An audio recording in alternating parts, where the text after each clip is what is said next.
Boker Tov, good morning everybody. The focus of this morning session will be focused on the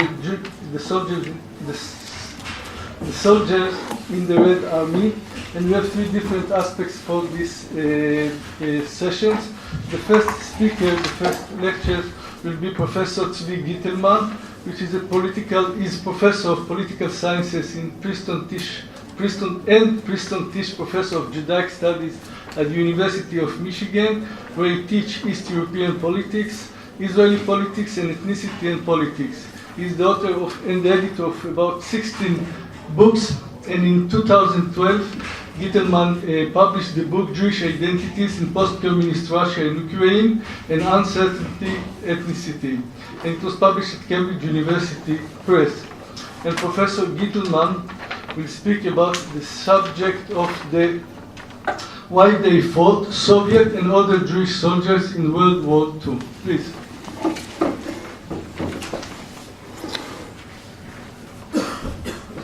Thanks very much.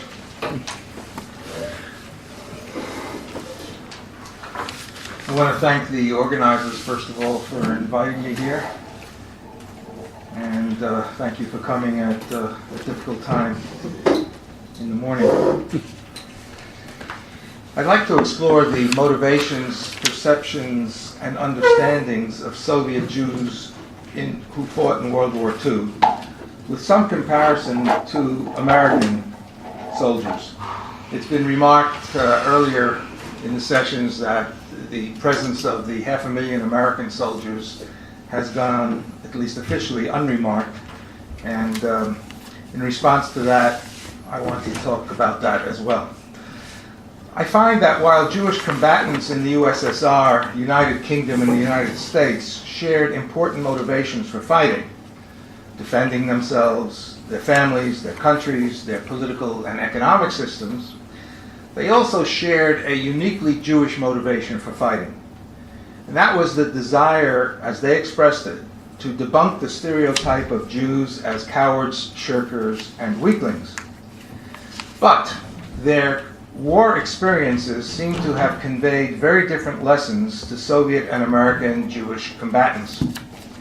According to their own observations, Jews in all the militaries encountered anti-Semitic sentiments among their fellow soldiers. However, and this will be surprising to some, Soviet Jews probably encountered anti-Semitism less frequently than American Jewish soldiers, at least until late 1943. Can we rely on their observations during and after the war as objective measures of anti-Semitism in the respective militaries? No. But what is important to me is the soldiers' subjective reaction to their experiences during and after the war, and the conclusions that they drew from these experiences. And I'm going to overstate the case a bit, but I think that the conclusions that they drew were diametrically opposed. After the war, Soviet Jews, including veterans, faced increasing governmental and societal anti-Semitism, while American Jews benefited from a general decline in ethnic and racial prejudice in the United States. Before the war, I would suggest that Jews were better integrated into Soviet society than they were into an American society. They had wider access to higher education, government positions, and all areas of the economy than did American and British Jews. After the war, Soviet government policy turned anti-Semitic, and grassroots anti-Semitism could be more easily expressed. Thus, what happened after the war, not necessarily as a consequence of the war, was that Soviet Jews were, to coin a word, de-integrated or disintegrated, or better, alienated from the pre-war society that they had thought had made ethnicity irrelevant. In contrast, war experiences increased American Jews' attachment to their state and society because their wartime experiences and state policies after the war gave them a greater sense of being accepted into American society. Soviet Jews' attachment to their state and society eroded to the point where it ultimately led, and I think there's a direct line, to to their mass emigration. American Jews' sense of being fully American increased. In a nutshell, my argument is that Soviet and American Jews who fought in the war shared the same experience, and after the war drew opposite conclusions about their places in their respective societies. Why did they fight? Well, many fought because they had no choice. Soldiers everywhere fight primarily to survive. Kill or be killed is the most powerful driving force on the battlefield. Yes, there are other motivations that drive people to do the irrational thing of risking their lives. And those of you who are familiar with the economic theory of free rider and so on will understand that.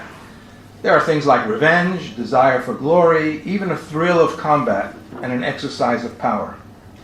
But empirical research as early as 1948 found that many soldiers are more directly driven by loyalty to their comrades in arms in their particular unit, their primary group tie, than by their political loyalty. As one observer put it, in my experience, men don't go to war for abstract reasons or think about abstractions once they're there. They go because everybody goes, and because it seems right to do so.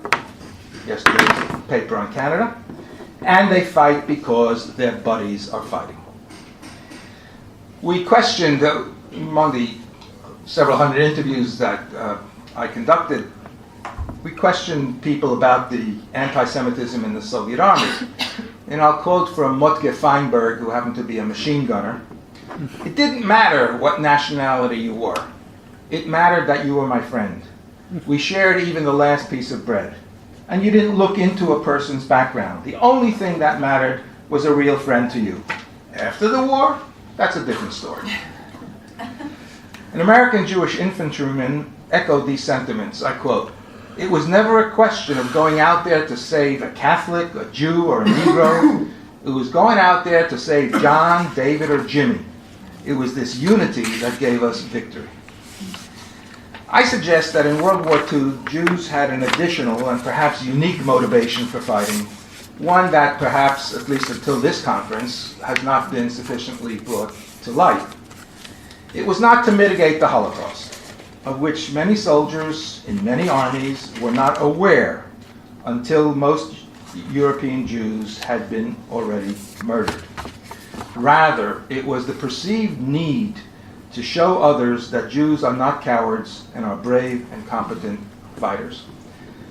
Our distinguished keynote speaker, Derek Penzler, in his wonderful book on Jews in the military notes, and I quote, "Classic anti-Semitic thinking associated Jewish men with physical weakness, cowardice, and an unwillingness to risk their lives for the peoples among whom they lived." I would add that some Jews themselves shared this view. There's an expression in Yiddish, for example, gesund wie a goy. So I thought about that. The fact is that Jews were gesunter, if I may commit this grammatical atrocity, than the Goyim. In other words, there were studies, for example, by Ort in the 1920s in the Soviet Union that showed that Jews were shorter than non-Jews, they had smaller chests, and in general were weaker, but had longer lives. Jews were forbidden to own or work the land in the Russian Empire and other countries. They tended not to engage in physical activity as much as the non-Jews, and so they did not develop physically in the same way that peasants did, though their diets were probably better. There was also a rabbinic ethos that developed about athletics. Athletics were Hellenistic, Goyish, and certainly bittul Torah, or a waste of time from the study of Torah. By the way, there's an interesting exception to this, which I came across recently by the Torah Tamima, by the Baruch Halevi Epstein, who died in 1940, in which he writes a very interesting tshuva about whether it is okay to engage in athletics and in sports. It is. Well, if that's the case, why were the Goyim considered more gesund? Why were they considered healthier? I think that in this context, gesund means strong and powerful, not healthy. Jews were weak, Goyim were powerful, with the exception of blacksmiths and butchers, who were seen as the leading physical defense of the Kehillah, of the Jewish community. Penzler points out, I should say Derek, I mean, after all, you don't mind, do you? Maybe. That though Jews were seen as shirkers from military service, and they themselves have frequently seen the military as something to be feared and avoided at all costs, there have been many situations in which Jews have been enthusiastic about military service and the waging of war, as Derek said yesterday in his keynote address. Nevertheless, before the 1917 revolution, Russian Jewry, though it was likely represented in the military commensurate with its demographic profile, generally regarded military service as catastrophic, associating it with assimilation, with conversion, especially because of the Cantonist episode. But the Soviets officially abolished the humiliations and discriminations suffered by ethnic and religious minorities before the revolution. Their efforts, I think, were sincere, although the results of their campaign fell somewhat short, like those of all social campaigns. In the interviews we did with Soviet Jewish war veterans, there's a strong consensus that there was, quote, no anti-Semitism before the war. Now that's clearly an exaggeration, but that has become a cliche in the minds of people who grew up in the 1920s, perhaps only because they are comparing it to what happened in the late 1940s and thereafter.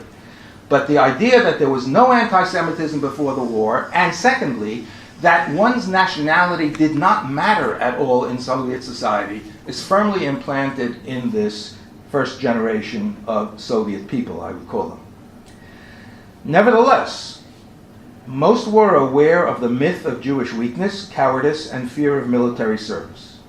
Even if anti-Semitic myths had been expunged from Soviet society, which they clearly had not been, Soviet Jews, like their American and British counterparts, retained a kind of collective memory of past humiliations in regard to the military. And indeed, some report such humiliations as soon as the war broke out. Boris Lvov, for example, in Moscow, tried to enlist as soon as the war had broken out. And the Soviet draft official, looking at this fellow Lvov, who was very nearsighted, sneered, aha! So now what do we have here? Abram, a Jewish Jerusalem Cossack. Lvov nevertheless joined the army. He became a rifleman, killed a German sniper. He was awarded a medal. The people who served in the Soviet army during the war were the first post-shtetl, post-traditional generation of Soviet Jews. They were able to demonstrate Jewish physical prowess. Sports had become very popular. And military prowess. The desire to show others that Jews can fight and are not weaklings was an especially strong stimulus to these people.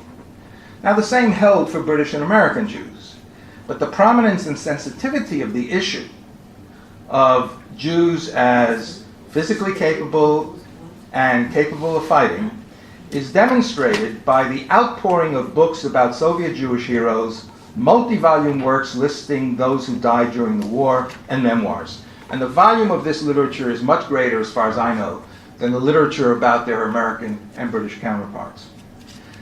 Soviet Jewish emigres have published, mostly at their own expense, large numbers of Jews about Soviet Jewish heroes, many works listing Soviet Jewish combatants who died during the war, and accounts of what men and women did during the war. It's very important for Soviet Jews of that generation to show that Jewry nie wojowali w Tashkent.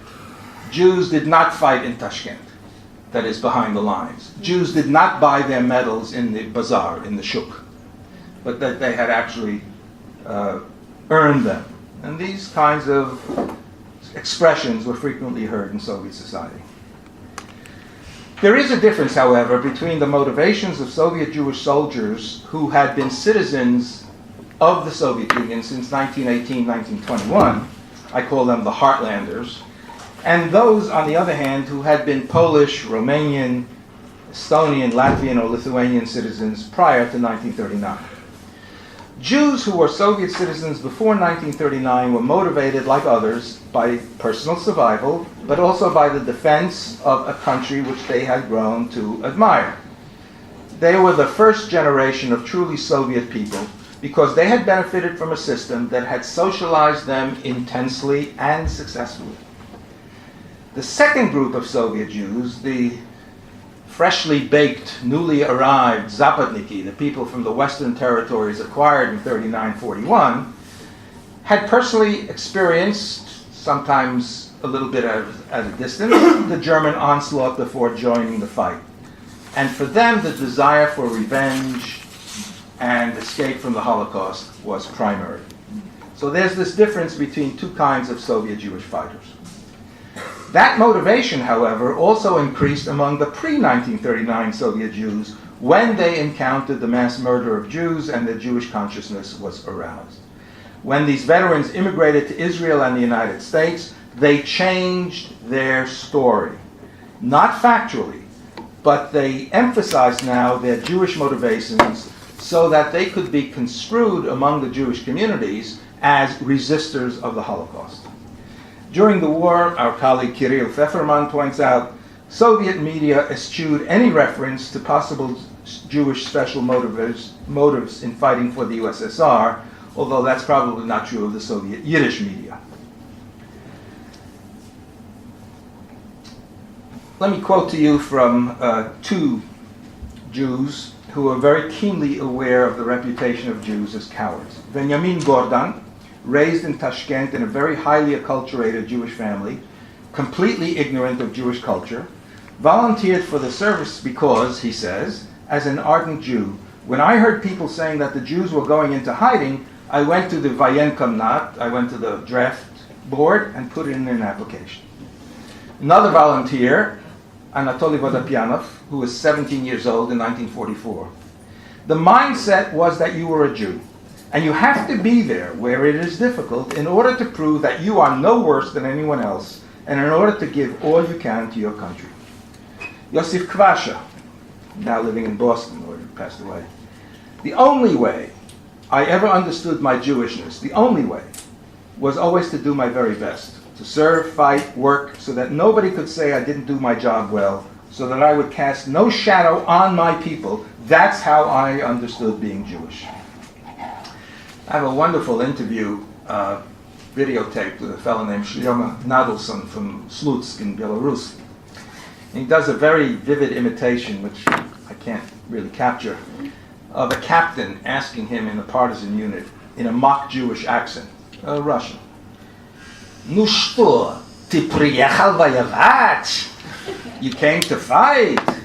And Shlomo answers him in the same mock Yiddish accent, "Да, приехал воевать." The two go out on a dangerous mission. The captain panics when the Germans fire. He runs away. Shlomo, at least according to his account, becomes the hero, destroys the bridge, and the word got around that the one Jew in the entire atriad, in the entire detachment, was courageous. David Eugenfeld, this is my last quote, who escaped from Vilna to the partisans. There were many who wished to prove that Jews could fight as well as the others. They sought to refute the legend that Jews are a nation of cowards. My colleague Deborah Dash Moore, in her impressionistic study of American Jewish soldiers in World War II, says that some Jews worried that there may have been a grain of truth in the image of the Jewish weakling. And I think Joe Jacobson reflected that a bit in Canada. Presumably because by the 20th century the vast majority of American Jews originated in the Russian Empire, the image of the Jew as shirker and coward transferred to the United States. One professor at City College of New York is reported to have joked in the 1930s, "The battle hymn of the Jews is, 'Onward Christian soldiers, we will make the uniforms.'" And in 1940, an American congressman opined that, "I do not think there are many Jews who would fight in a war." The American Jewish soldier wrote in his diary, I quote, "He was keenly sensitive to the common anti-Semitic assumptions that Jews could not be good soldiers or stomach hard physical work. And he was determined," he says, "to give the lie to their opinions." Another said, I want also the Jews who say, "Oi, the military is no good, Jews should try to hide and never go. You know, there were Jews that fought. and we fought the same as everybody else, and we did the same job, and we got the world safe for however long it's going to be. A British Jewish soldier observed, because I'm Jewish, I fight that much harder, and because I'm Jewish, I take greater risks to prove to other prisoners that Jewish people are just as tough, just as resolute as any British soldier, or more so. As far as we can tell, American Jewish soldiers were quite aware of anti-Semitism in the ranks. Marty Silverman, who was one of 2 Jews in a company of 180 GIs, recalls, we too, true Jews, caught every lousy detail and all the abuse that one could take. But it kind of strengthened us, kept us together. We knew how to survive this. There was no other way. So we suffered the indignities. We suffered being called a kike, a Jew bastard, and all those other damn things that the guys who came up from the South, these redneck, never saw a Jew before guys, called us. What they expected, I don't know, but it was extremely difficult. In 1946, the YIVO Institute in New York collected 52 memoirs of American Jewish soldiers. And Meshach Kligsberg, who was working at YIVO at the time, noted that every single one of the 52 wrote about anti-Semitism in the army. But, he said, all asserted that living together brought them closer to one another and diminished anti-Semitism. All say that the closer they got to the front, the less frequently there were anti-Semitic expressions, and in combat there were none. Soviet and American Jews took great pride in the wartime service of their co-ethnics. Soviet Yiddish newspaper Einigkeit, and later the magazine Sovetisch Heimland, which began to be published in 1961, published many accounts of Jewish heroes. The government, the Soviet government, published pamphlets in Yiddish, I don't know if there were any in Russian, lauding the exploits of individual Jewish soldiers, submariners, and airmen. In the US, pride in military activities of Jews can be seen in the National Museum of American Jewish Military History, in publications of the 1940s with titles such as Derek referred to yesterday, Jews Fight Too, or the 2 volumes published in 1947 called American Jews in World War II. Moving in opposite directions. Soviet and American Jewish soldiers were aware of the myth of the cowardly Jew, and it played some part in their motivations to engage in combat, but they entered the war from societies with perhaps different official and unofficial attitudes toward the Jews, and emerged from that war into societies and states moving in opposite directions. Oversimplifying, one can say that Soviet authorities moved from combating anti-Semitism in the 1920s, to ignoring anti-Semitism in the 1930s, to fomenting anti-Semitism in the 1940s. Anti-Semitism became politically and socially correct from 1948, at least until the mid-1950s. According to an American Jewish historian, all agree that anti-Semitism in America waxed especially strong during the interwar years, and some think it was at its peak between 1945 and 47. But after that, the nation's hostility toward Jews began to decline sharply. In contrast to what was happening in the USSR, post-war American governments adopted policies aimed at reducing racism and ethnic prejudice. In 1948, President Harry Truman signed a major civil rights bill, which, by the way, didn't pass. He integrated the American Armed Forces. He introduced legislation that called for a permanent Fair Employment Practices Commission, anti-lynching legislation, and the abolition of the poll tax. There were 2 major movies, one called Crossfire and one called A Gentleman's Agreement. The latter won an Oscar, which criticized American anti-Semitism. And Leonard Dimmerstein, this American Jewish historian, observes, the various movies, studies, and critical assessments of anti-Semitism reached an American populace relatively free of economic problems and somewhat receptive to pleas for tolerance. And he quotes the managing editor of Yank, which was the World War II American Army magazine, who offered one of the possible reasons for this hospitable atmosphere. Soldiers, especially those who had been overseas, quote, were more conscious of the need for certain post-war changes in America. And when they were asked, what changes would you like to see, the majority of Yank's readers responded, above everything else, the need for wiping out racial and religious discrimination. A veteran of the U.S. Army Air Corps, later the Air Force, reflected, one thing I thought was really good that came out of the war was the intermixing of people from all walks of life and from all areas of the country. That was good because we learned that we were really human beings with very human qualities. By the 1950s, American anti-Semitism had been reduced to a great extent, and a large segment of the American public realized that bigotry and discrimination were not in the national interest. I conclude with, again, reverting to my colleague Deborah Dash-Moore, who goes further than this and argues that Jews in the military became agents of a shift in the legitimization of American Jewish identity, one that would deepen the sense that Jews were at home in America.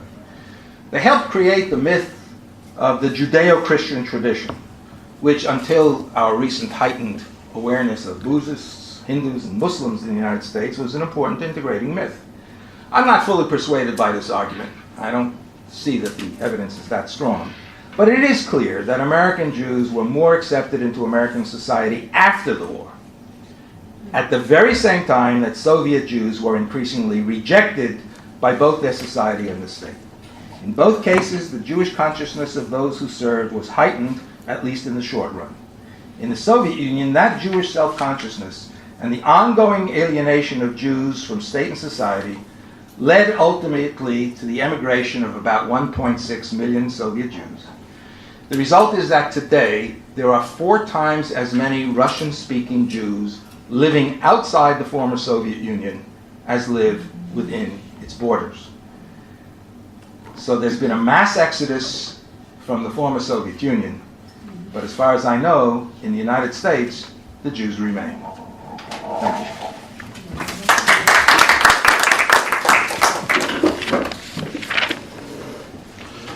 Thank you very much, Professor Gitelman, for your extraordinary lectures. The second speaker will be Aya Ruzycki. She's a student in master program of the Humboldt University in Berlin, and her topics of research are the third generation relationships between Israel and Germany, which focus on the Israelis that live in Berlin. And the second topic is Jewish women who served in the Red Army in Second World War. And the topic of the lecture will be the unusing Heroines for Jewish women in the Soviet Army in the Second World War. Please.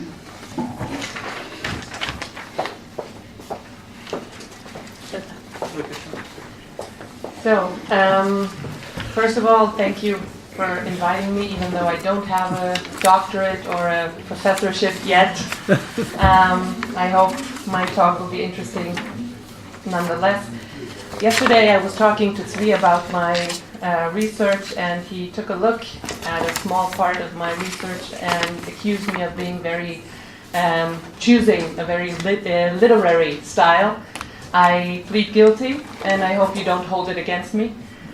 I would like to begin my talk with a short, true story that happened to me a few years ago, of course with some literary freedom. Dusk. The air is tight. A slight smell of jet fuel in the air. The sun is setting.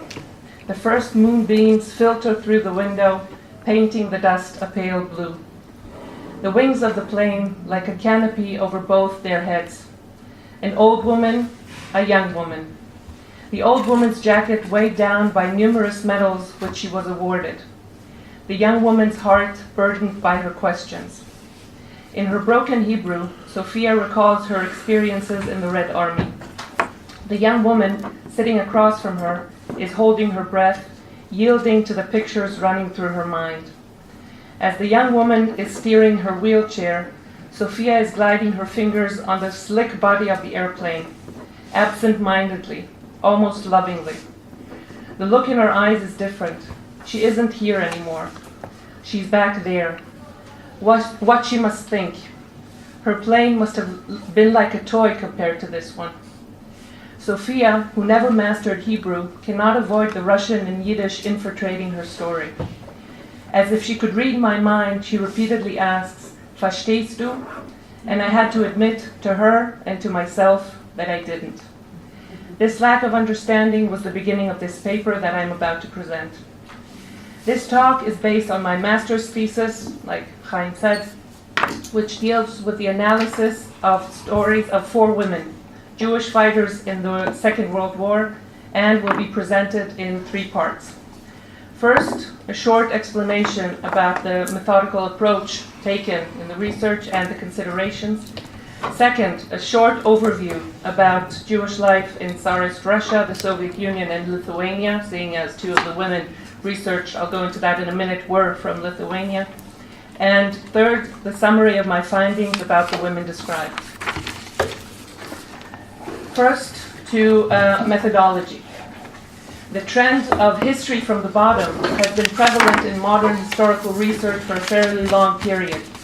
One of the most recent books, already mentioned several times here, is Catherine Merridale's Ivan's War. Her search for Ivan, who to her was the little man in the ranks of the Red Army, is interesting. But Merridale gives little regard to 500,000 Jewish comrades that Ivan had. Among them, also a very large number of women. These stories have rarely been told, and even less stories have found their way into the German research literature. Coming from Berlin, obviously, that area is more known to me. My thesis was based on 4 interviews held as research for the Israeli TV series Women at War, if I remember correctly, was shown in Channel 1 in 2008.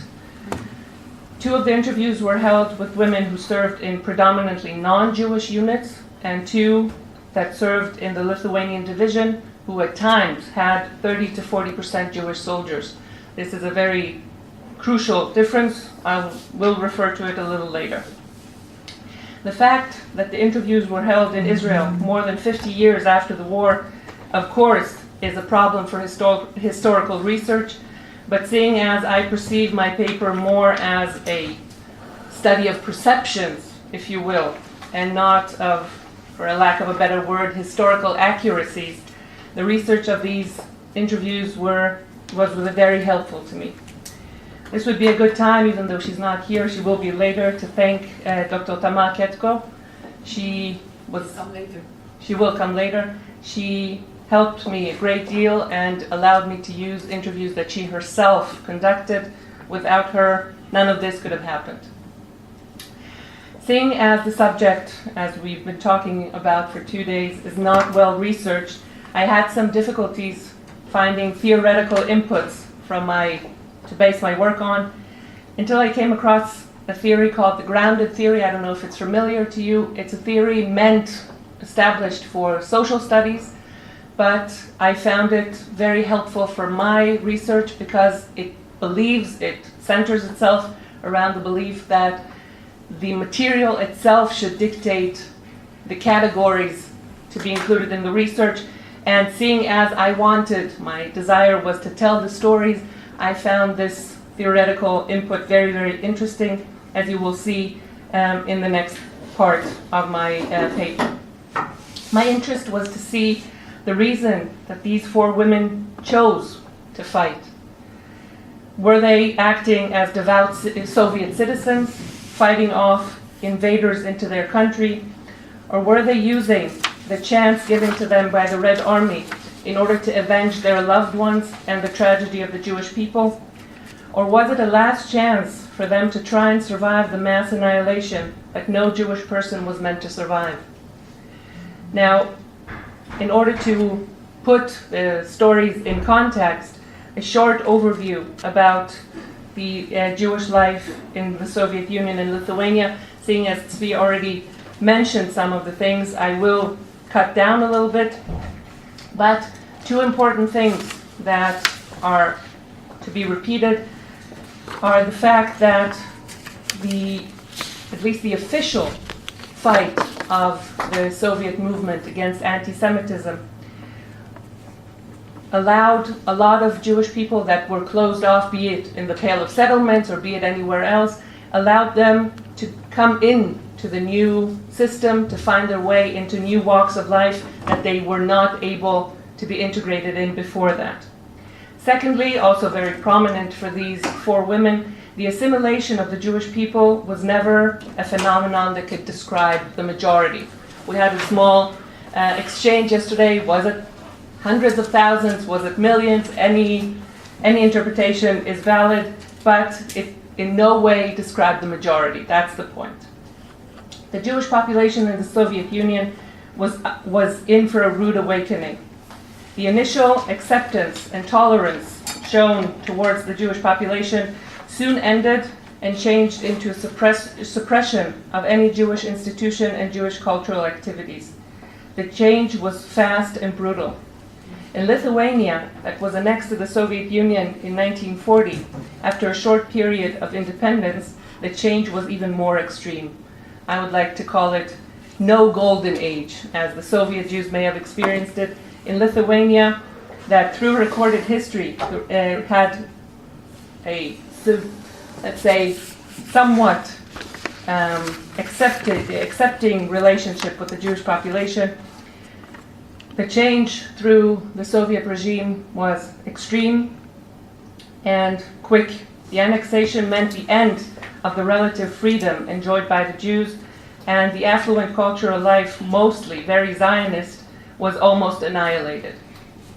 Taking all of these factors into consideration, and in addition, the similarities but also the differences in the life stories of these women, when I took this into consideration, the differences between the stories were not surprising, nor were the similarities. Now I come to my third part, a summary of the findings about the women I researched. Before I go into the specific stories, of course, I'm guessing you can imagine this, but I'll say it anyway. These 4 women are not in any way a representation of all Soviet Jews. No, I didn't even try this. I attempted in my paper to take these stories and put them in historical context. But they, surprisingly, I have to say, were pretty much let's say, an outline of possible Soviet reactions, Soviet sentiments at the time. Going back to the grounded theory, I allowed the interviews to dictate the factors that I later used to present the stories. I'm not going to list all the factors. There were 12 of them, but I'll list the main ones. First, the family situation, religious affiliation, and surrounding society before joining the army. Second, sentiments toward the communist regime before the war. Third, level of knowledge about the German actions against the Jews. Fourth, personal feelings about the army and the motivation to enlist. 5, the nature of the service in the units. 6, the interaction with the non-Jewish soldiers. 7, feelings and actions about their Jewishness, again, for a lack of a better word, throughout the time. Like I said, in this part, I will present the main conclusions about these women. First of whom was Sofia Krupko, who I like to call the avenging patriot. Sofia Krupko was born in 1924 in the Ukraine that belonged to the Soviet Union since 1919. She joined the army at the age of 17 and served in the Air Force.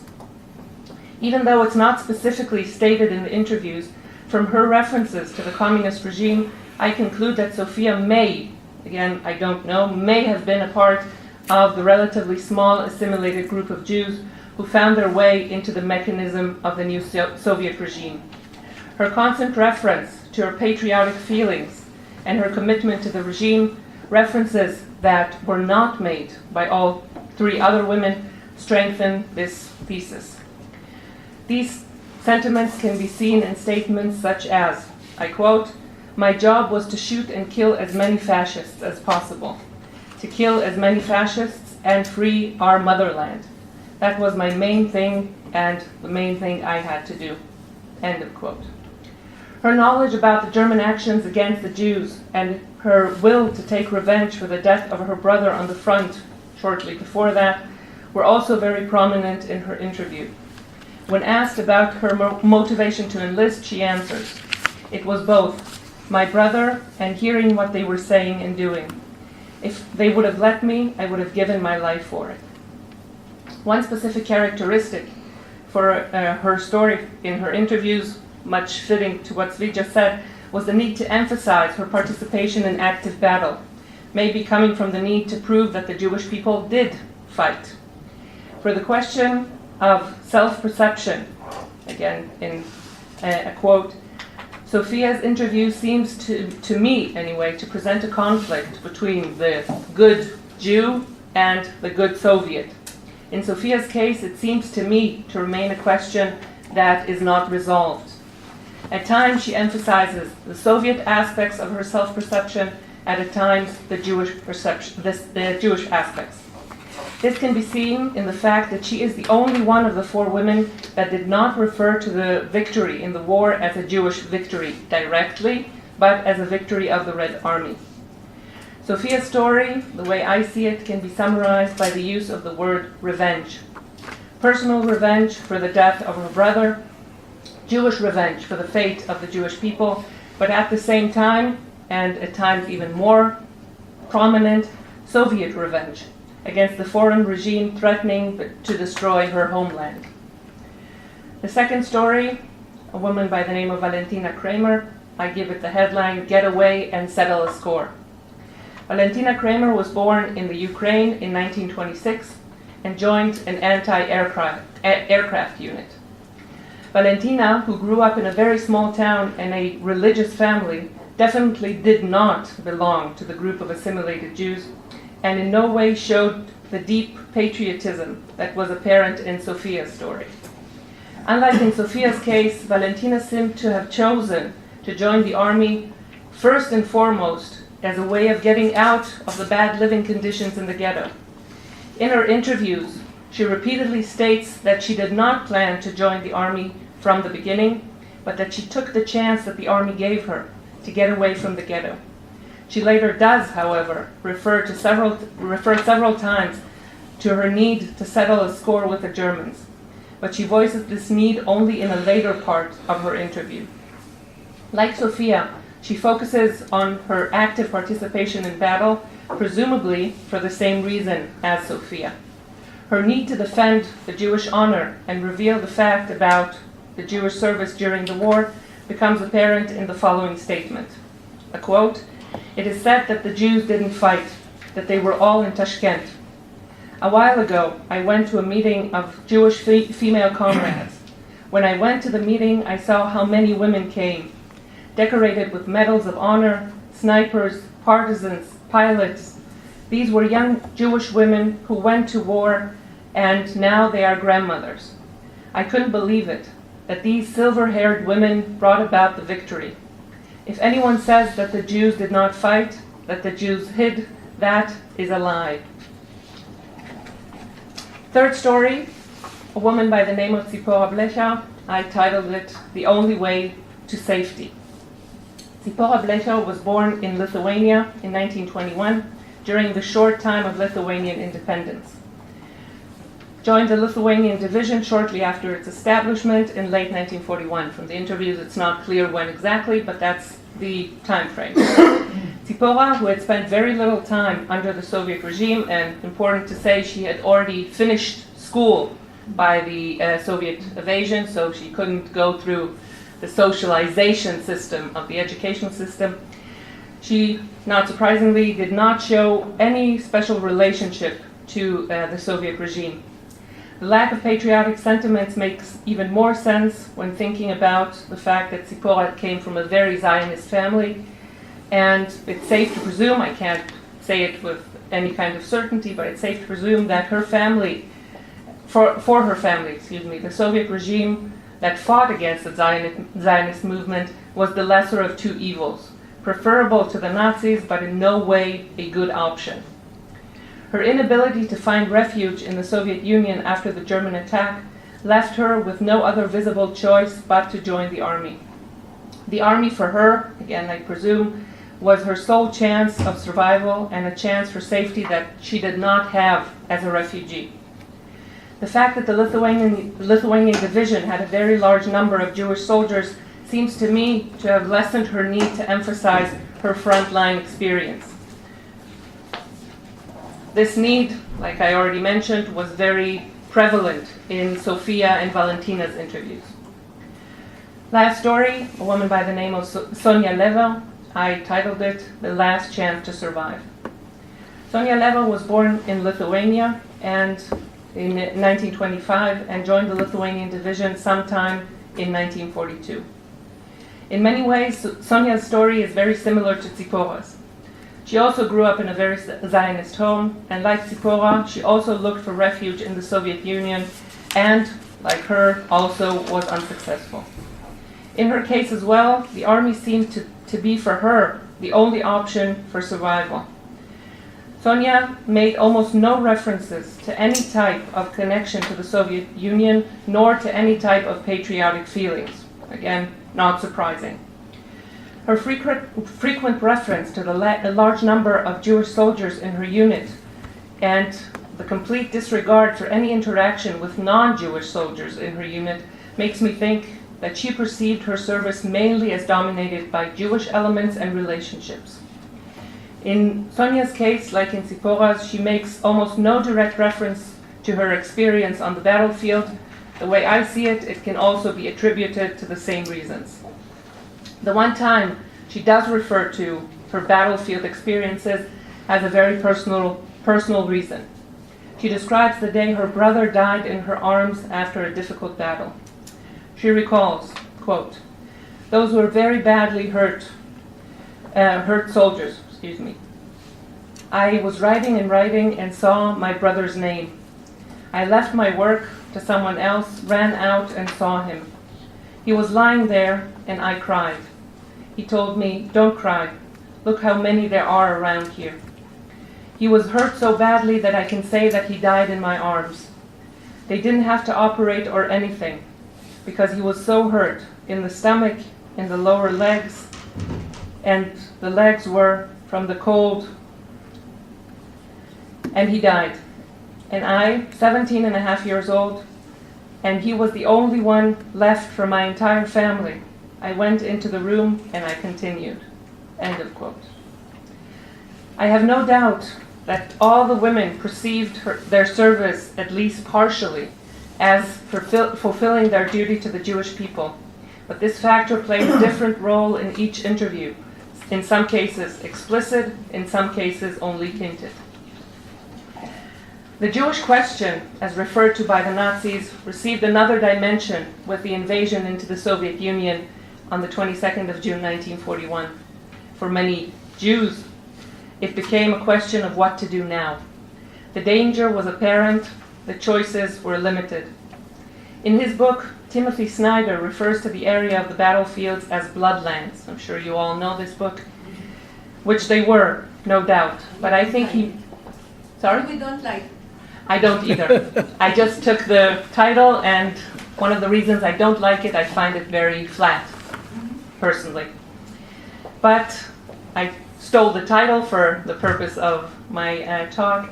I think he missed out on a very important part of the events that took place in these areas. He does not refer to the Jewish soldiers, for whom the same areas were also territories of self-revelation and of self-assertion. For the Jewish soldiers fighting for their countries and for revenge for the suffering of the Jewish people, these were lands where they were able to finally stand up to their enemies and with their actions say, not all Jews were in Tashkent. These were areas where the Jewish people brought forth the highest percentage of soldiers of all fighting nations. These were lands where 4 young women became unsung heroines, and I want to believe that through this paper I was able to shine a light on their stories. Thank you.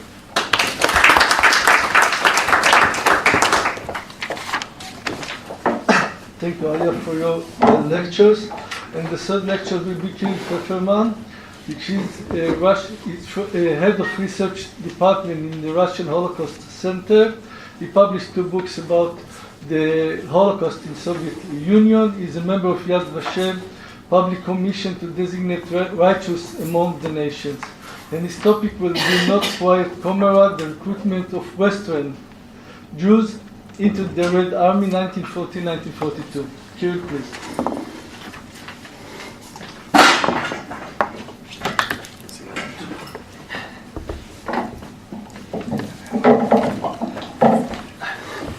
Good morning, everyone.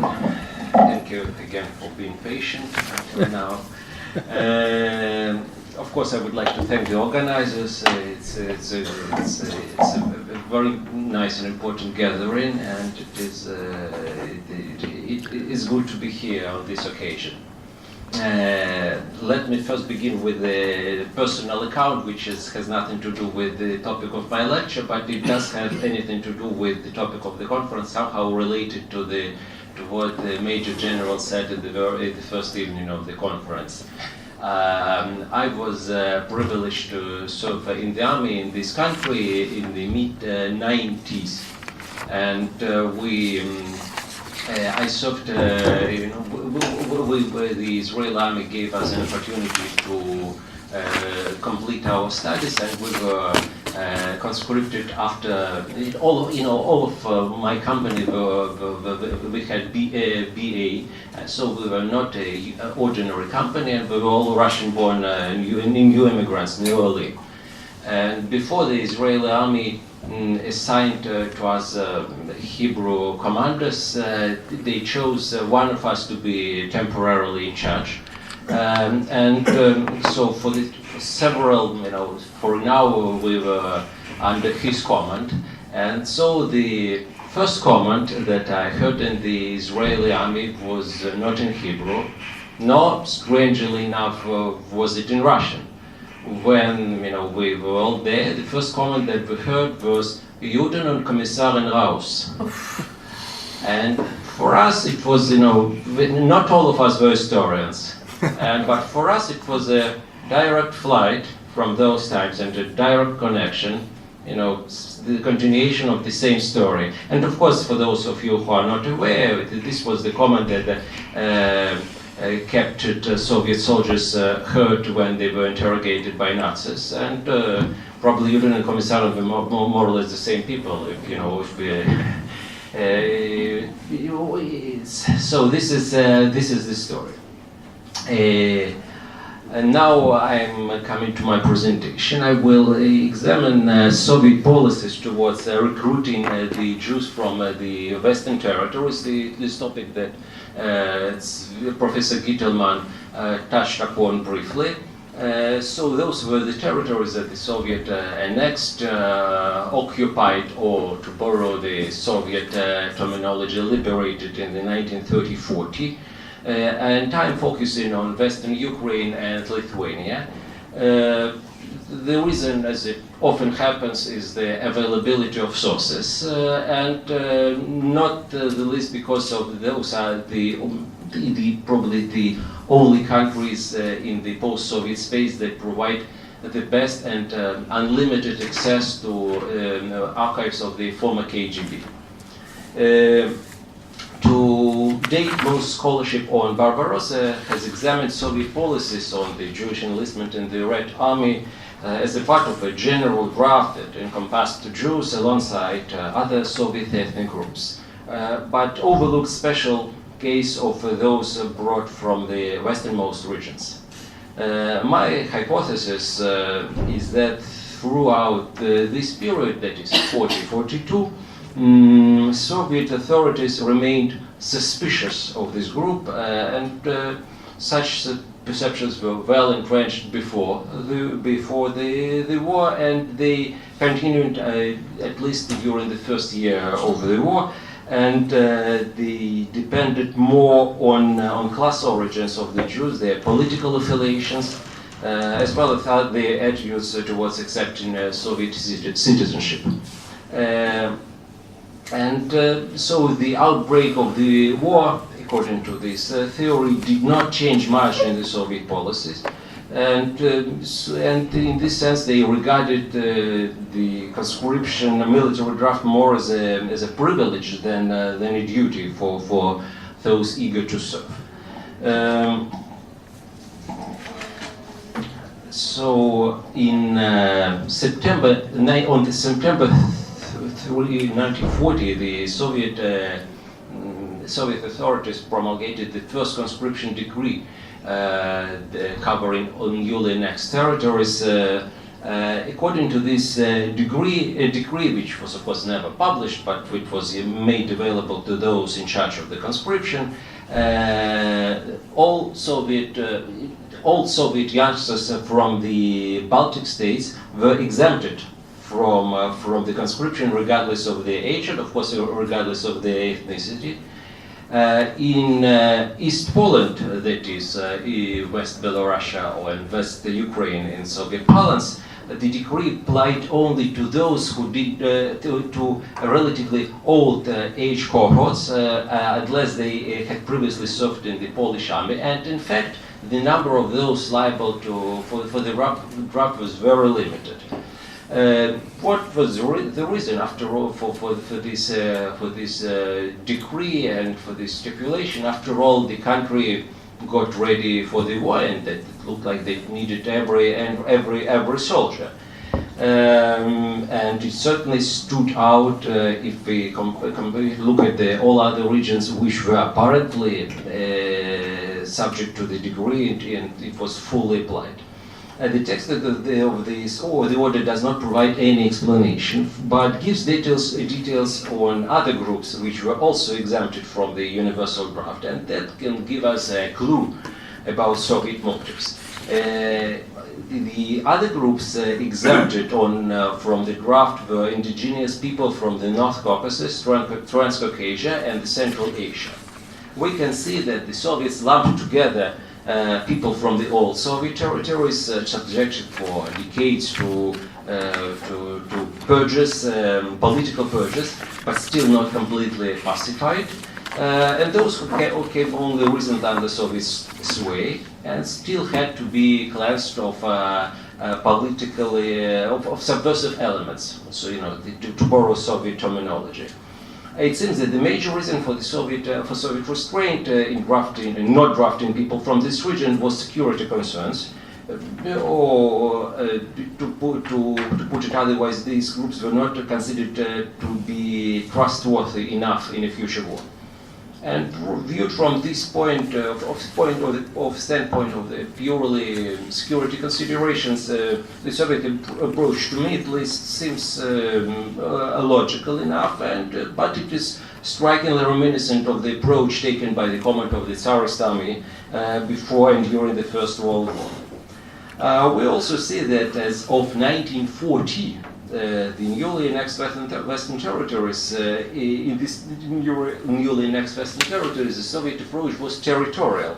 That is, they applied the decree to all national and religious groups living in these areas. And in so doing, they failed to distinguish between ethnicities who were more hostile to their rule. First of all, of course, Poles, but also Ukrainians, Lithuanians, Latvians, and those who were friendly disposed to them, and the Jews of course is their group in question. The Jews were apparently more enthusiastic than anyone else regarding the Soviet takeover, but the Soviets did not reciprocate. This can be seen from many indicators. For example, Jews were represented above average among those deported from the Soviet Western borderlands in 1940-41. So another proof in favor of the theory that a national factor played a relatively subordinate role in the Soviet considerations can be used from the heavy emphasis they placed on the class origin of the draftees on the eve of the war. In addition to the limitations that I have already specified, the Soviet decree stipulated that it would apply only to working people, that is, workers, peasants, petty tradesmen, and not employing anyone, who didn't employ anyone, children of petty functionaries in the former Polish state, and under no circumstances would it apply to the children of landlords, industrialists, big tradesmen, and of course clergy. The latter were to be drafted into so-called labor battalions which didn't bear arms. But as a matter of fact, the borders between those liable for draft and those who were not were blurred. The law, as well as other Soviet documents, including NKVD internal correspondence, did not go into details regarding the enlistment criteria for thousands of young men who didn't fit in with the categories which I have defined.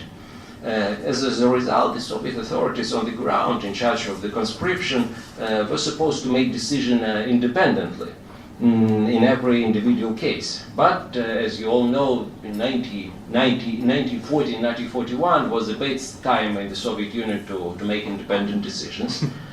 And the authorities, local authorities, waited desperately for clarifications from the center, and those came only in the late 42. As a result, we have a unique situation that many Jews from these regions tried to volunteer, and the authorities didn't know what to do about it.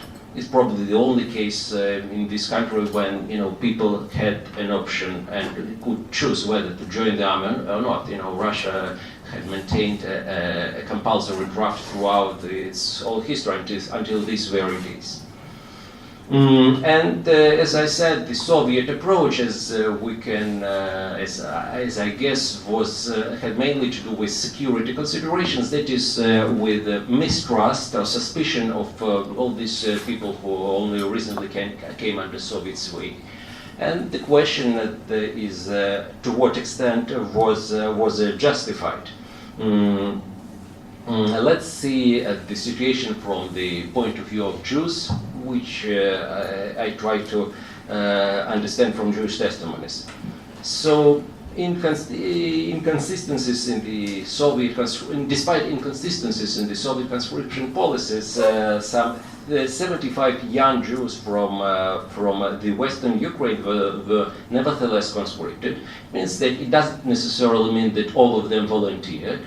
But in some regions, this decree was applied, and the people were conscripted. In other regions of the Western Ukraine, these people were led to volunteer. It is very, the lines are far from being clear-cut. So this group, those who were drafted in the Western Ukraine, the Baltic states, as I mentioned, were exempted. These inhabitants of these states were exempted from the draft on the eve of the war. It was very heterogeneous in its views towards the Bolshevik regime. And as I remember, I tried to understand to what extent the Soviet fears were justified. First of all, within the short period of the Soviet rule, many Jews from these regions, like their non-Jewish neighbors, had already experienced a disappointment with the regime because of the crackdown on political activity, religion, and of course, a sharp decline in the standard of living. Furthermore, as I have mentioned, the Jews were disproportionately represented in those deported from these regions. So we should evoke little surprise that some Jewish draftees from these regions might regard their enlistment in the Red Army as just another decree. Another burden imposed upon Jews by gentile rules, as in time immemorial. One of the Jewish draftees conscripted from this region described his draft as in the following terms: to serve in the Red Army was akin to serving in the Tsarist army under Nicholas I. But for a variety of reasons, many young Jews felt sympathy and support for the Soviet regime. A certain number volunteered for the Soviet army, even when for them there was no compulsory draft. Some were motivated by communist ideology. Others regarded the draft as an opportunity to advance from being the second-class citizens in the interwar Europe to becoming a full-fledged Soviet citizen who not only fulfilled duties but also enjoyed full rights.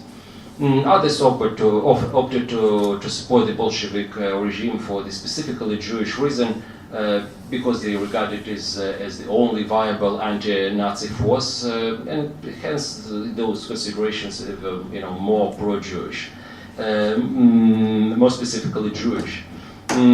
Overall, But these feelings were far from being universal. They were not shared by anyone.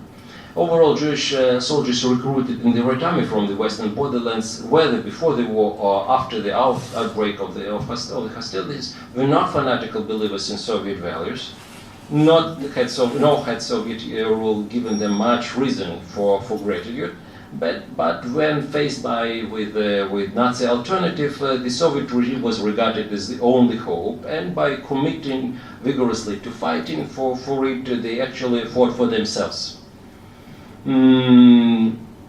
Still, as I say, these feelings were not shared by anyone, and a considerable group of Jews said and thought that it was not our war, and the right decision under the circumstances would be to sit on the fence. And of course, we see that the Soviet regime was very mistrustful of its new citizens, provided they became Soviet citizens. And of course, it was especially suspicious of the refugees who made their way from German-occupied Poland to the Soviet Union. Many of them, as already mentioned by Professor Gitelman, faced the Nazi atrocities against the Jews and were personally motivated to serve, but still, the Soviets regarded them as even more of a security concern than the Soviet citizens, and these people were admitted only to the so-called labor battalions, which had to walk and of course didn't bear arms. And they were the last, in retrospect, to be drafted in the Soviet army after the outbreak of the war.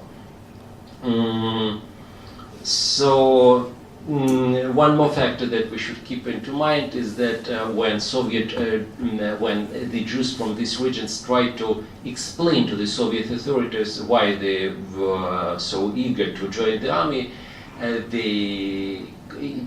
tried to understand that their opposition to the Nazi Germany, Nazi rule, and Nazi persecution of Jews. It didn't work before the German invasion, because under the terms of the Molotov-Ribbentrop Pact, even in internal talks, it was, I think, it was highly improbable that the Nazi spies listened to conversations in Soviet draft boards, but still, Soviet authorities, Soviet functionaries turned away these arguments, and it didn't work simply. Over time, after the German invasion on the 22nd of June 1941, the situation began to slowly change. Some more Jews tried to join the army. In addition to the motives that I have already cited, there was also a desire to save their life, because the Red Army retreated, and it was to join the army provided them with the opportunity to retreat with the army. The army provided its own personnel with special escape routes, and it was particularly interested, of course, in rescuing future soldiers.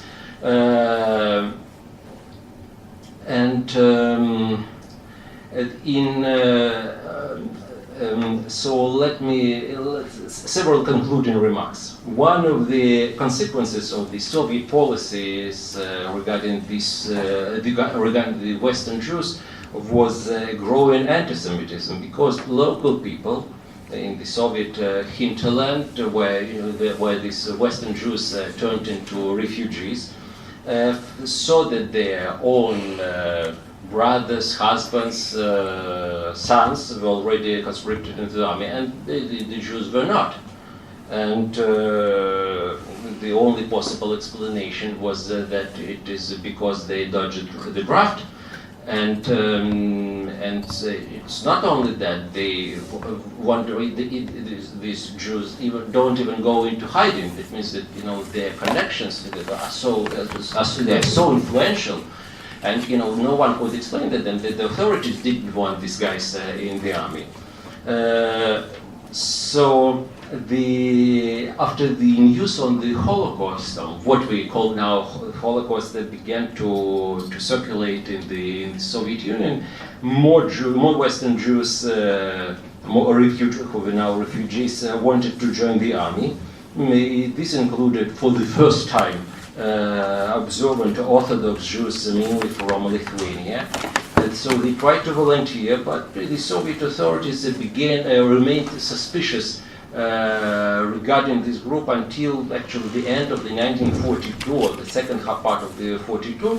It was explicitly written in the Soviet internal correspondence that the odds are very high that the proportion of spies or those who Germans sent to Soviet hinterland, so the odds are high that there are very many spies. I didn't come across so far to any report that the spies were indeed identified among this group, but I wouldn't rule it out. Theoretically, it can be also possible.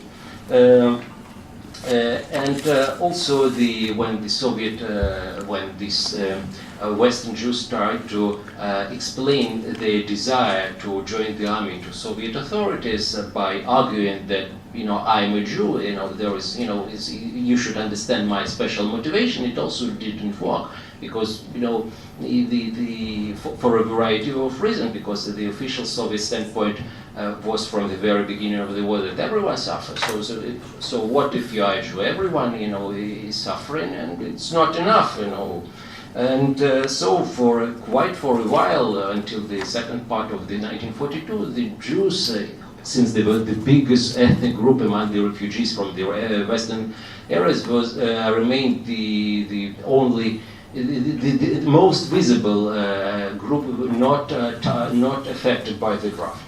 And in retrospect, it was a unique case in the Soviet Jewish history, especially military history. It's a Jewish parameter because it was the only case when the Jews could have actually decide on their own whether to join the army or not.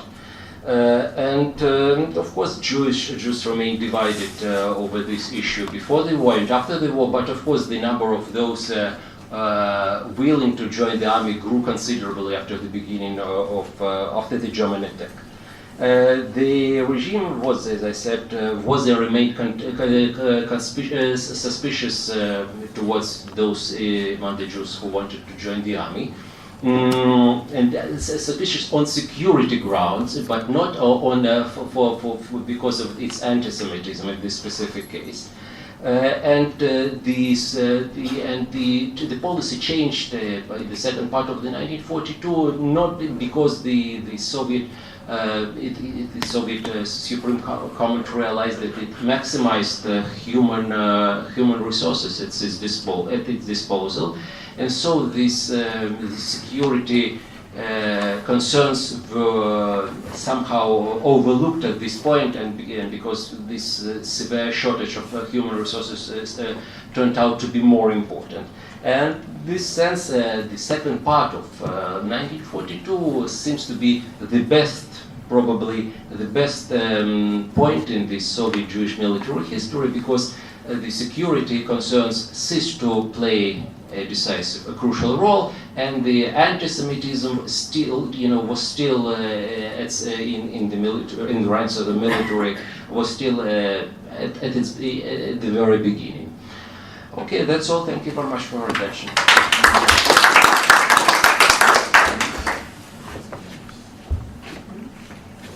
Thank you very much, Kiril, for your presentations. I think that we heard three lectures about the Jewish soldier in the Red Army from three different aspects about motivation, women, and recruitment of the Jews to the Red Army.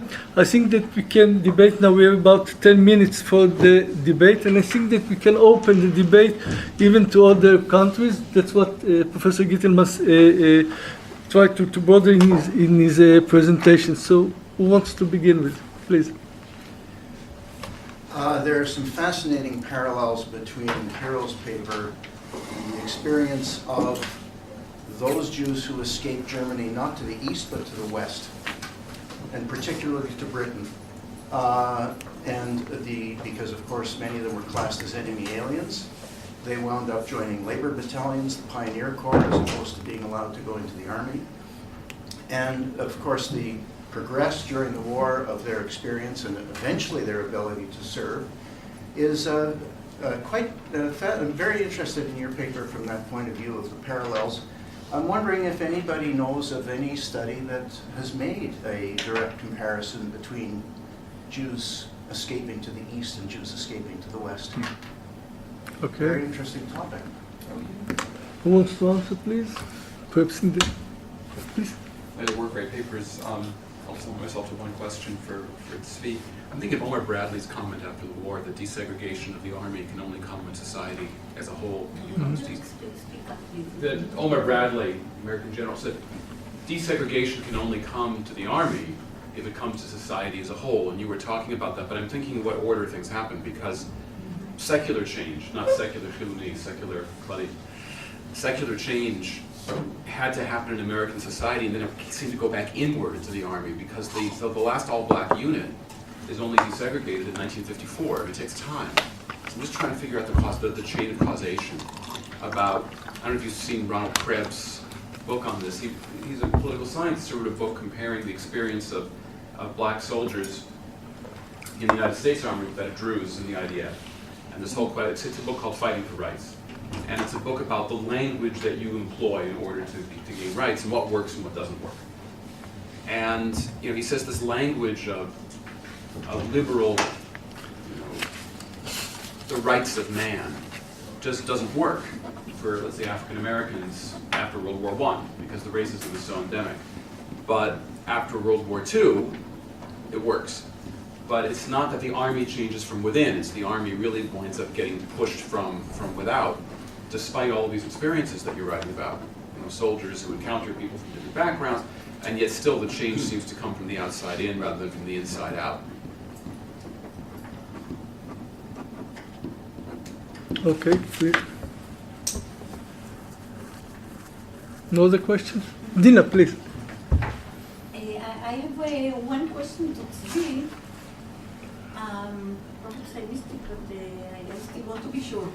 You put a fascinating emphasis on the motivation of to fight in order to show that Jews were not and less on the Holocaust, and you quite rightly so said that they didn't know. They didn't know much about it, but didn't this change once the Red Army is advancing, and they are, and along the way, Jews in the Red Army see the destruction and see the empty shtetl and the in Vilna, for instance, right after liberation, when the partisans are out of the forest, Jewish partisans out of the forest, and they help liberate the city, in fact march the head of the liberators, they meet Red Army Jewish soldiers who did not, as the Comrades said, they forgot or never knew the form, how a Hebrew letter looks like. No Yiddish, certainly no Hebrew, no knowledge, and they fall on each other's necks and cry together and pray together. And I'm finishing the book on revenge, and there is a scene I was told about in the synagogue in Nuremberg. Nuremberg is almost totally destroyed, and here are soldiers from United States Army, French, British, and Red Army, all coming to pray in the only synagogue that was left in Nuremberg, half standing, and they are all together with survivors who are out to bomb the Nuremberg trial. And it's a hilarious scene. didn't it change? Didn't the proportion change along the way? And one more, well, that's a totally different area than you were speaking about the women. There were in the Jewish units, in the Ruzycki forest, for instance, women were a high percentage, and the Soviet commanders resented it a lot. But then they acknowledged it, and not only acknowledged, but Vitka got the medal for the hero of the Soviet Union, the only one in the forest. So it's the more west you go, the more different is the story. It also coincides with what Kiril said. Can I say something real quick Yes, of to course. that? I agree with you completely. There were women in fighting regiments throughout the partisan organization, if you can call it that. The reason I personally found the Red Army specifically interesting is that it was the only official army that allowed women on the front. I tried at some point in my paper to compare experiences of women that served in regular armies and women that served in partisan units. Fascinating, way too big for this paper. I couldn't ever fit it in, but this was the only army where women actually served on the front, and because of that, of course, there were women in any army, in every army, but they had very different experiences, be it day-to-day danger, be it the fact you spoke about knowing or not knowing. At least in this case, Sophia and Valentina did say that they knew partially. Yeah, they didn't know the extent, they didn't know how bad it was, but they had seen mass shootings, they had seen mass graves, so they did know something. To the question of how much they know, I don't know. But it was there, so it was a motivating factor. But I completely agree with you, especially the story of Vitka Kovna is unbelievably interesting, but I couldn't fit it in. I wish I could. For many of the soldiers, the Shoah is a personal experience. So they are not talking about all the Jewish people. Mm-hmm. My family is destroyed, so I am fighting for whatever. Okay, I put it later in the film. Mr. Zvi, please. But in the film, the soldier that met Abba Kovner is talking on this meeting. So it will be a nice experience for you to see the other direction. Thank you. Professor Gitelman, please. To Derek, I don't think we should assume that there's any sequence of causation. This is a synergistic process. Desegregation takes a very long time. Integration takes even longer, and we still haven't achieved it. Does the desegregation of the army precede or follow social desegregation? I don't think I would accept the premise that one follows the other, but there's a feedback loop, if you will, where, let's say, there's a policy that's applied in at least part of the army that influences popular opinion. Popular opinion then influences what's going on in the army. So I think it's a process of synergies rather than of causation and following up. To Dina, yes, there's a lot of evidence that when the soldiers discovered the Shoah, in whatever way they discovered it, whether coming back to their own town or coming back to Shepetovka and knowing that this was a Jewish town and not seeing any Jews, that this changed their outlook. What I found intriguing, however, was the very mixed reports or answers to the question of, did you know about the Shoah when you were fighting? And if so, when did you know?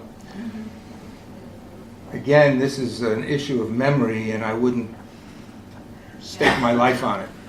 But some people said, of course I knew, because our politruk, our political officer, would read to us from Ehrenburg's articles. Well, Ehrenburg's articles Sometimes he talked about the Shoah. In one article, he talked about the killing of nationalities in Kiev and didn't mention Jews. And in 1944, he writes a whole article about one Jew, Avram Sutzkever. So, what you remember about Ehrenburg and which article you heard, ich weiß nicht. He was writing 2 or 3 a day.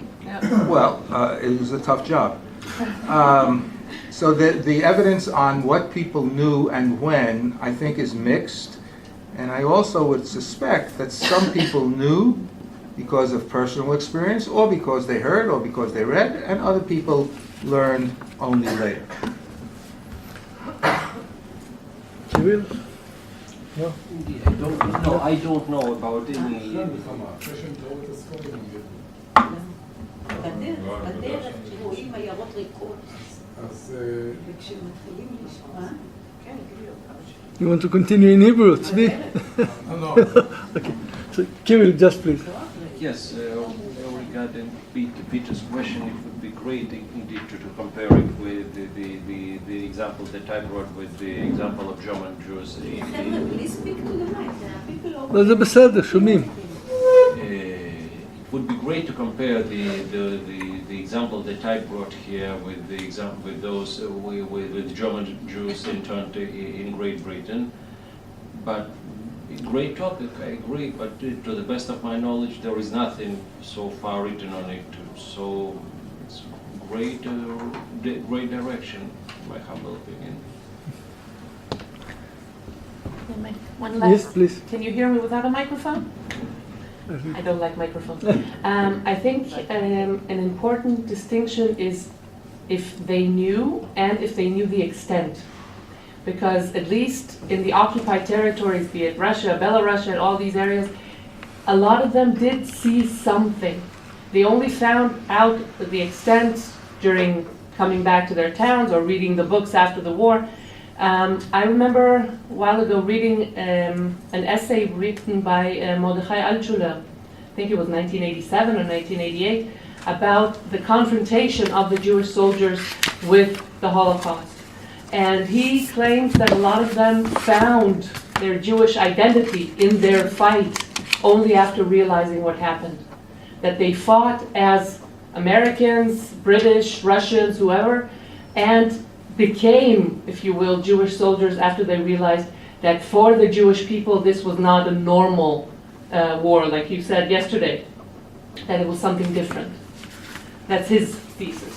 I just mentioned very quickly that the same argument's been made for brigadistas in the Spanish Civil War, who went as communists, American Jews, who go really from all over the world. They go as communists, not as Jews.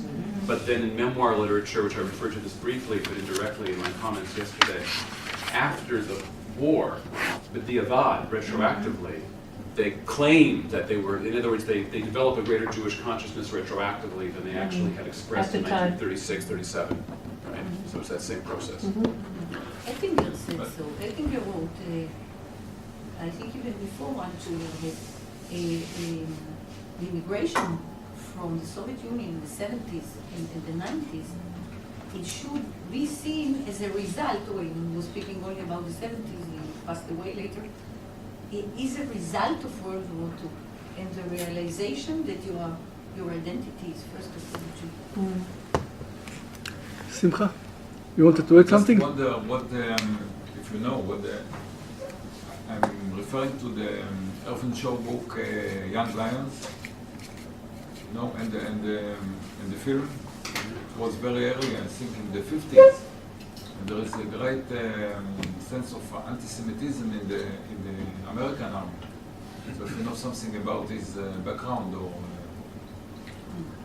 I think the best example is the case of Ben Solomon. Ben Solomon actually was a dentist, and One of 60,000. yes, and he was the stereotype of the Jewish, but he fought in Saipan, and he replaced the doctor. And when the Japanese attacked their position, they asked them to withdraw, and he covered them. A few days later, when the American made a counterattack, the deputy division commander saw his body on the machine gun with about 25 stabs and more than 70 bullets in his body, and around him about 92 Japanese. He recommended him for a decoration, but this guy didn't get it. And you know what was the reason? The official reason. For 40 years, they say he is a doctor. As a doctor, according to Geneva rules, he can carry only a personal weapon. But because he used the machine gun, he's not allowed to be decorated. Only 40 years after that, the principal of the medical school, and then he was a dentist, came to his congressman in Florida, and he came to George Bush, the father, and then he got the decoration of the Congress. 40 years later, you mentioned the discrimination and all the others. So this is only one reason. Better late than never. Okay. And to your question, yes, they recruit as a good communist, as a good Russian royalty, but the Judaism came to them through the war. Not because of what they've seen, but how they treated them. And a good example is Yevsei Weinberg story. Good example is Yaakov Kreiser. Good example is Furzan. Furzan, for example, is the last hero of Soviet Union that still live in Israel, in Or Akiva. And he told me his story. He did marvelous things, but the most touched story that he told me, after a while he was wounded, and they found him in some hospital and asked him, they wanted to give him the medal. And while he went to the stage, the audience remembered Yasha Furzan, it's a Ukrainian name. We are the Ukrainian, the brave guys, not the Jewish and all the other. And he came to the stage and said, I'm a Jewish. And suddenly he saw among the audience, waved their tears, you know, the nurses, the doctors, the fighters. They tried to hide the Judaism, but, you know, it came because of all the environment around. Never mind if it is in the Russian army or the American army. Lou Leonard, you're familiar with the guy. Lou Leonard was a captain in the Marine. And he fought in Iwo Jima, in Japan, a pilot. And then he recruited the Machal, the volunteers from abroad. He was the commander of the force Messerschmitt to actually attack the Egyptian army in Ashdod. Usually we think that Asa Weizmann was the leader, he was the leader. And when you listen to Lou Leonard, he said that the best part in his body is that part. And he talked about the anti-Semitism in Hungary and Iran, States, then in his town in the state. He recruited to the Marine as a fighter and later on became a pilot. But the anti-Semitism followed him all the way. Okay. Thank you very much all. Thank you. We'll continue at 11 o'clock.